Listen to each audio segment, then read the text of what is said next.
I'm Hitanshree, and I graduated from St. Gallen MBA in 2023, and I'm happy to share all my insights with you. Many colleges, you have an option of taking an internal exam. So, Wow. in case a student does not have a time to give their GMAT for XY reason and still wants to participate in an MBA, Yeah. there are a list of colleges that have an internal exam. If you're aiming for like say September 2025, right? Yeah. So you should have already started by now giving preparing up for GMAT.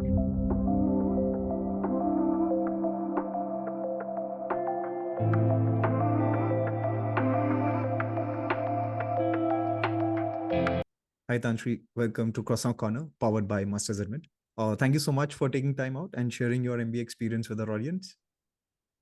Hi, Par. Thank you for having me. It's all my pleasure to be here and share my experience with you. Great. We're going to jump straight into the questions. But before we Okay. do that, if you can just give us a brief introduction about yourself and also share what were you doing before your MBA. Okay, so basically, before choosing St. Gallen for my MBA, I was working in Mumbai for 7.5 years, and before that, I did my master's and bachelor's everything in Mumbai itself. So I started my journey with a small startup, and I was managing, like an executive marketing executive, and then quickly jumped as a head brand custodian, where I had under my umbrella like a CSR program of Aditya Birla Group Corporation, which is known as ADIM. Mhm. And then we were strategizing for a lot of other startups, how their marketing strategies would work. So Right. that was one bit. And after that, as a startup, you have some own challenges, right? And it became like a constant. So I pivoted to like a client actually poached me, one of the clients which we were doing, and they poached me Virtue Info Solutions, Sure. and they poached me for managing their international clients and having a market research for them. Yeah. And so I was doing that, and so I was working as a consultant, like a senior marketing consultant there. And over there, we were actually selling solutions, digital solutions for Mhm. all the clients. And we would tell them what's their market research and how could they, seep into the market by what strategies they would do, marketing and digital strategies, and how could they enhance with our portfolio. Yeah. So that was all about it before I stepped into MBA. Wow. Wow. Pretty interesting. Yeah. And then what sort of pushed you to pursue an MBA? I mean, what was the triggering point for you? To be very honest, like when you're doing a corporate job, right, you want to like get out of it and have a more C-suite level position and always aim to have a, CMO position, which is like a chief marketing officer. Yeah. That was my end goal. Like, and I really wanted to be that. So I was just like, if I have to do that position, I have to do an MBA degree. Mhm. And the turning point had become when I was working with Virtue Info. You manage a lot with international clients, Sure. and the way they work is a little completely different to how Indian system works. Mhm. So I had Asian clients, like, Asian is still similar and parallel to what we do, but Western is not similar. Like European market is not similar, right? Yeah. So you learn a lot about it. So I was like, to have an international MBA is important, and that is the reason I didn't choose an Indian MBA. To be very honest, like, Sure. it's more theoretical compared to the international, which is more practical with theory. So I would Mhm. not say it's completely practical focus, which St. Gallen is actually speaking, but I think it's more kind of an environment which you're setting in yourself. It helps you to build those interpersonal skills what you would not probably do it in any other MBA colleges at home based, and Right. you're pushed out of your comfort zone, right? So that was the main reason for choosing St. Gallen MBA. And then I'm Yeah. pretty sure when you were considering your MBA, you must have gone through a list of schools, right? Or multiple Oh yeah. schools. And so why did you finally decide, okay, let's go to St. Gallen?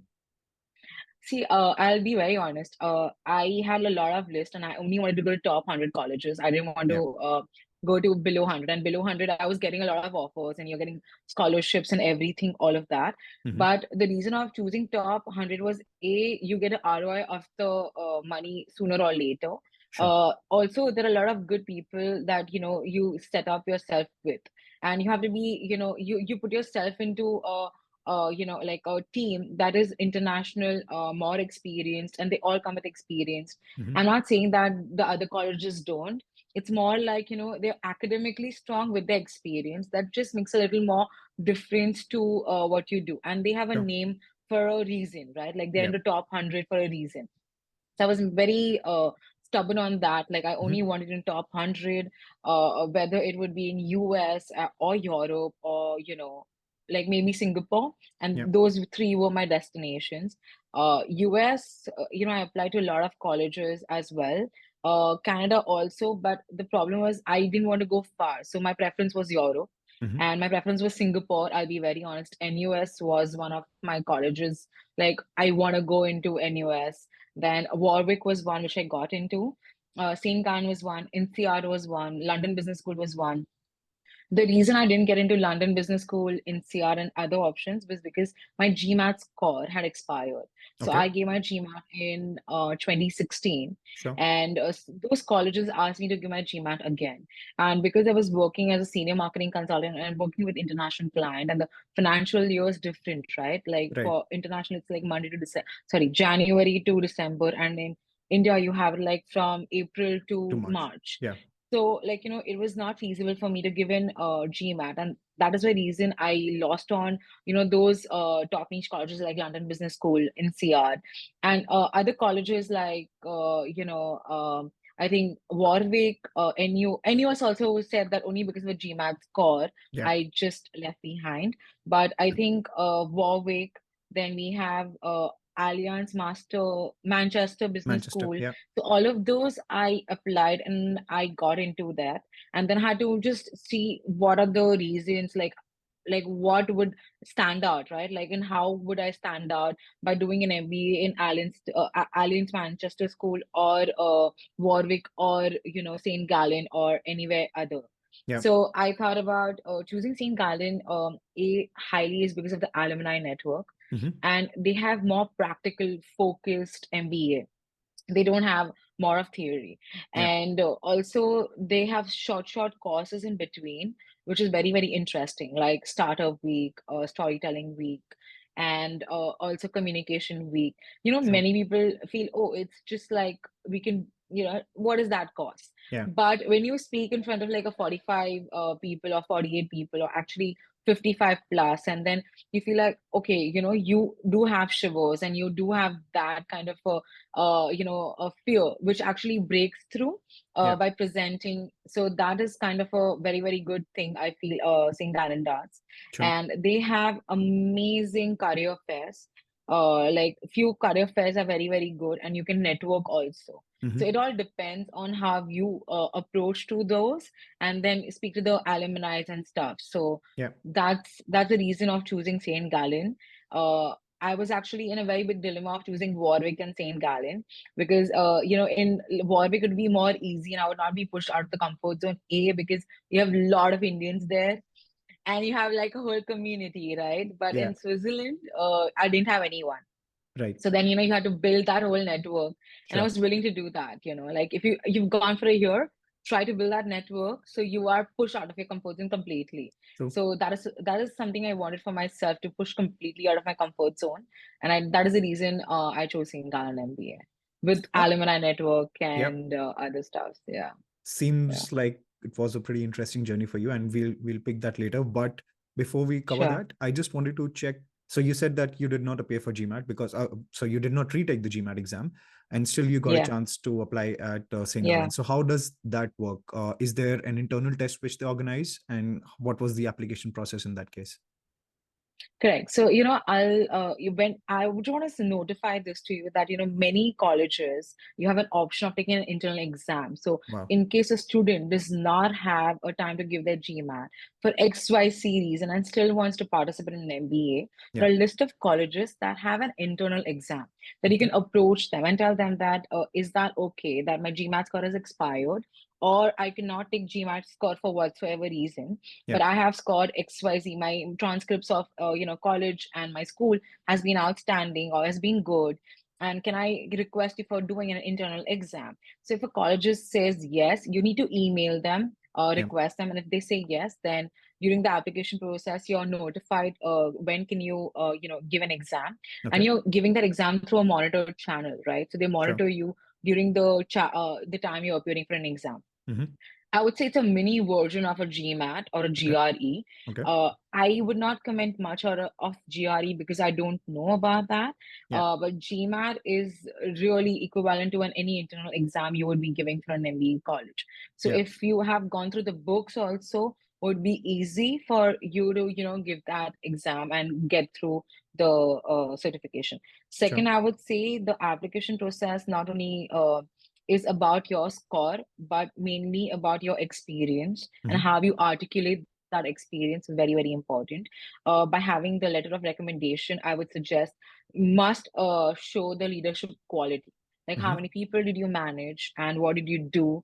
So those kind of experience mentioned in your LOR by your supervisor or your senior boss is very, very important, or even your client, that they're happy, Yeah. So those kind of things really matter for your MBA application. Sure. And essays, like essays, you're giving your applications, you have short essays that why would you want to stay in Gallen, or why would you want to do an MBA. Yeah. So I think to have a clear mind in terms of like why you want to do an MBA and what's your end goal going to be, it's Mm-hmm. really, really important to mention that and be very, very clear about that these are things you look forward to. This is what you've done, and post MBA you see yourself in this manner, like Yeah. in a very nice manner. I think really makes a lot of difference in your application. Yeah. So, with respect to how I did my application, so like I mentioned, right, I didn't give a GMAT. Yeah. So the number of colleges were shortlisted for me. Like for NUS, I couldn't get through, and other like INSEAD and London Business School, even if it's my dream colleges, because of only the GMAT factor.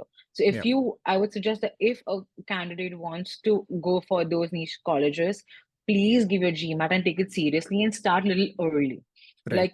because then you would have like a lot of more options compared to what I had, like to choose from. Yeah. And when you, sorry, and when you say start early, what kind of timeline would you recommend to people who are trying to apply for St. Gallen or let's say any other business school? So I would say if you're aiming for like say September 2025, right? Yeah. So you should have already started by now giving preparing up for GMAT. So you're Right. giving your GMAT by like maybe say June, July, and maybe you're not happy with your score, you give one more by August and September mid. So Mm. September application starts off, right? Yeah. So when you start off your application, you have your GMAT score ready with you. Sure. And that's the first round which kicks off. Yeah. And if you start with your application, you have, and you start giving it in the college with your score, you have more options, more time to decide, and you're not rushed. True. Because at the end, what happens is I started my process in Jan, Mm-hmm. because like I started in Jan 2022. Like before that, I'd already had my IELTS score. I was already considering to a lot of IDP and other personal counselors as well, but to like start with the applications, and I started with all second rounds. I didn't Yeah. start with first round. Mm. So by second round, most of the good colleges are filled, right? So they're like, oh, we will think about your candidature, we're not sure about your candidature. So that again brings you down with restricted options, which True. I would not want. If you're looking for an MBA, be very clear and just space out your time. Like this is the time you can give your GMAT and GRE. And Yeah. if you absolutely do not want to give your GMAT and GRE, approach to colleges. Mm-hmm. This is what you plan. How are you going to take it about it? Like, and they are very, very helpful. I would say all colleges in that manner. Yeah. Really, you can speak to their counselor, in-house counselors, also something what they have, right? So you can speak to them as well. So it gives you a better position and a better picture. So Sure. I would highly recommend give a GMAT and a GRE if you really are targeting the Ivy League colleges, or like top 50, top 100. You'll have more options. Yeah. And if not, then approach the colleges, email that, and be a little proactive on that. Yeah. Don't be a little laid back, because if you are proactive now, even the colleges will be like, oh yeah, she really wants to or he wants to be in this college and for XYZ reason, and be Sure. clear to Yeah. what you want and where you see yourself. True. So No, that's something I really prefer. no, that's Yeah. fairly pointed out. I think two key takeaways from here. One, a lot of candidates don't really know that if you don't give GMAT, you can reach out to college and figure your way out. I mean, of course, Yeah. we are not saying that don't give GMAT or GRE. Of course, if you give Yeah. it, the number of schools you can apply to increases. But if there is a Is more. Yeah, certain exactly. situation, you can always reach out to colleges. And that's something which a lot of students don't know. They are a little hesitant in Yeah. reaching out to the admission counselor. And the second point, I Right. think it's pretty valid. Start your application early. Because what many students or many aspirants are not aware is that every college has sort of a restriction in number of students they're going to admit from certain Yeah. nationality, so that they have a perfect Correct. blend of of in the Correct. cohort. Diversity Yeah. completely. Yeah. Inclusion, right? Yeah. True. I want to add one more point is that when you are approaching college, not you like like you rightly mentioned, they're hesitant about it. Yeah, I think they shouldn't be because initially even I was with London Business School and all of those colleges, which is like top of my list, right? But what I learned is when you talk to them and you speak to them, no, it becomes easier. Only it's just like you have to open one door and many doors are open for you, right? So true, just push that one door and then you will just go through it. Don't true. be hesitant because I really think that sometimes you might feel that you're not capable enough. The other person would not think the same about you. So that's the breakthrough for you. So Yeah, even if you do not give a GMAT or you give a GMAT, talking to any in-house counselor or emailing them should not stop you from anything, in sure. my opinion. True, true, true. And also So shows your yeah, proactiveness, right? You're really keen about the program. You exactly. want to discuss about the program. Exactly. Yeah, I think it has worked for a lot of us. Like you mentioned in your case, I remember in my case Yeah, also, I was a little hesitant, but when I reached out to the school, things sort of changed for me as well. Uh, exactly. yeah, that's right. Exactly. Yeah. Just Yeah. one last point on the application. So, is there anything specific you would want to highlight which you feel probably stood out for you from, let's say, rest of the candidates in terms of your application? Something unique which you feel, wow, this really made a difference for my application. Honestly, I am not sure, but the way I took my applications were a letter of recommendation. I asked my seniors to mention how my leadership quality was, Sure. like whether it was what kind of leader I was for them, like Mhm. like how did they see me, managing a team of 15 or managing a team of 12 or international or whatever. Right. And second is your essays. Your essays, you need to be very, very clear-headed in terms of like this is the essay why St. Gallen or why London Business School or why INSEAD or XYZ college you want to choose, and what is the most interesting fact that they find about the college, right? Like Yeah. this is something like theoretical. I like this subjects what you have, and this is something which is deepened within my interest, and I want to choose St. Gallen MBA for that reason. For Sure. me, it was plainly because of the network alumni they had, and secondly, very practical studies. We didn't have more of theoretical, we had much of practical knowledge. So Yeah. it was hands-on experience all the time. And I felt that is more important in today's world than having the theory knowledge what you have. I mean, all the frameworks are going to be with you and you can, like manage it. But having that practical exposure is where you learn a lot and you Yeah. have a different kind of perspective. True. So that's For sure. something I think really stood my application out. Maybe, I'm not sure, but this is what I feel, Yeah. could put you in a better position than Right. other applicants. Yeah, for sure. Yeah. And in terms of practical experience, I think I can validate that personally. Just for our viewers and our listeners, Hitanshree and me, both of us took a course together. I went to St. Gallen on an Yeah. exchange. We took product Yeah. designing course together, and Yeah. we worked on a real case study where we were designing a Exactly. solution for Migro, and we had people coming in from Migro who were evaluating Yeah. our entire process. And Yeah. besides that, the school also got in some real consumers to test our product, right? Which usually Correct. does not happen. Yeah. So that speaks volumes about the kind of investment the school is ready to do Exactly. in terms of building their academia so strong that people are not just theoretically strong, but also practically they're able to understand Practical. what's Yeah. happening. And Correct. on that note, any specific thing which stood out during your entire experience at St. Gallen? Any specific course or any specific module which was like outstanding for you? So I'll tell you, there are a couple of incidents which has happened. Like, Yeah, during your St. Ian MBA program, during my tenure there, initially we were taken to, I think, a big McKinsey, firm, and we were talked about like how do you approach and McKinsey, C-suite level people were there, and there were I think a lot of interns. I did not see the hierarchy between the intern and the C-suite guy. It was like a flat hierarchy, and I feel little hesitant to approach the C-suite guy, and I'm like, okay, I will just take it on a he's XYZ person. I don't know how to approach him and stuff. So I spoke to the intern first, and she said, yeah, no, you can absolutely go through and talk to him about whatever you feel and you want to do into consulting work. So I think, sometimes you're taken back, like, oh, you can't talk to XYZ person. So you can know it's St. Gallen had like a lot of events where we could approach directly, Sure. networking events. Some people don't take it seriously, but I think when you take the networking event seriously, no matter you get the job or you don't get the job, you land a good network amount, and the way you talk to them, you get knowledge about a lot of things which you don't know about. True. So that's one. And secondly, like I was mentioning, right, during the St. Gallen tenure, so we have like 6 months of core studies and 6 months of electives. In the core studies, we in the break, like when you have like you have people, which is HR for many of the colleges. Then we had strategy, which is economics and strategy. Then we had marketing, which is known as customer module. We had invest, which is known as finance. So all of those core modules, Yeah. in between those core modules were thrown like a start, like not starter week, which was at the end, I'm sorry, like storytelling week. Then we had a communication week. Then we had a leadership retreat. So all of that is a small courses, but it really teaches a lot in terms of like maybe you don't know a leader can also think this and can work on XYZ amount.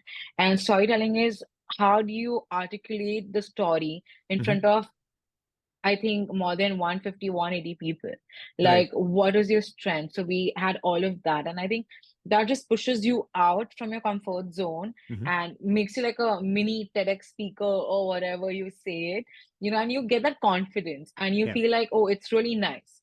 You feel like some people might feel like, oh, it's not, what is that? Like, it's okay or whatever. But for me, it was a personal development for me. And I think I really enjoy that ride. So as a leader future, I wouldn't be hesitant, no matter what, the way you have to articulate in front of people, or how to communicate formally and informally with the colleagues, or even like when you have to present yourself in the as XYZ CMO, right? So Yeah. you're taught those short courses are meant for that, Sure. and that really took the highlight for me. Hmm. And last was, I think, the startup week. So after the core module gets over, we all come up with an idea, which we think is a great for the markets right now, right? Yeah. So everybody presents their idea, and then people are chosen by the whole class, and then we present at Google headquarters in Zurich. Wow. So that was a great opportunity, and many of us had great ideas. Then we are priced accordingly, and the Google Cloud. I think a CMO or a C-suite level again was judging us, and then there were other people who actually invest in a startup, so Hmm. they were also judging the when we were presenting, Yeah. and finally the three winners are listed. They get the prize. So I think all those as an MBA journey was really interesting, Yeah. and you learn a lot. There are a lot of takeaways from those kind of small exposures you've had. Sure. So I feel this was it's going to be remain for me with ever, like, and you always remember you did this mistake, probably refrain from doing it next time, like, so that's kind of a big thing. Wow. That's interesting. I mean, Yeah. presenting in front of leadership of Google. Wow. That's Yeah, something which yeah, not, I think, not every program has, but that yeah, not probably every stands out. program Yeah. has. Yeah. Yeah. Great. Just wanted to understand what was your cohort size. I'm pretty sure what I understand, it's a pretty international program. So how many nationalities did you have? What was the cohort size and how was your experience? So we had actually 45 people of us who were doing an MBA, Okay. and we had 21 nationalities, Wow. astonishingly. So that's like a around the world you have people you like, and 1 year you're together, right? So you build a kind of a friendship. It's not called acquaintance, I would say it's a friendship because we've done everything together, right? Yeah. So yeah, it was amazing because if I have to know something about Peru, I can call two people. If I want to know something about Spain, I can call one people. Like it's from everywhere. So Sure. that's amazing. And also you learn is the way they think and the way we think is completely different. So that's very good. Oh, great. Yeah. Before we end our conversation, just one last question, Hitanshri. Any special tips you have for people who are planning to apply for St. Gallen? What would you, I mean, what would be your advice to them? Strongly would suggest that if you're applying in St. Gallen, please make sure that if you want to work in dark region, then think about St. Gallen. Because if you don't want to work for dark region, then maybe see other options as well. St. Gallen is very, very strong in the dark region, but I'm not sure in other regions like Singapore and other parts of Europe is that strong. And second is when you're applying for St. Gallen, with the application like mentioned earlier, make sure you stand out with your application in terms of your leadership quality, what extracurricular activities you're doing apart from your work and stuff like that, that really stands out. I don't think only for St. Gallen, but Yeah. any MBA program Hmm. really would make a lot of difference, if you're doing an NGO or volunteer work, or if you played for a national level game or championship or whatsoever. Yeah. Because we had such people in our batch and they are impressive, their journey is impressive. Hmm. So I really think that will stand you out from the other applicants who are applying for MBA Sure. overall. Sure. So yeah, Wow. Thank you so much. I think this was pretty interesting. A lot of insights, a lot of facts, which I think a lot of yeah, people don't know about, be it in terms of if you don't have a GMAT, you can always reach out to school, yeah, start applying early, and in terms of just the entire curriculum at St. Gallen, which is yeah. very practical oriented than, let's say, just theory. I think this was really interesting. But thank you so much, Hitanshree, for taking your time It's out, for all my sharing pleasure, all your Par. experience. I'm pretty sure this was pretty insightful for our audience, and I'm happy to do that. wish you all the best. Thank you so much.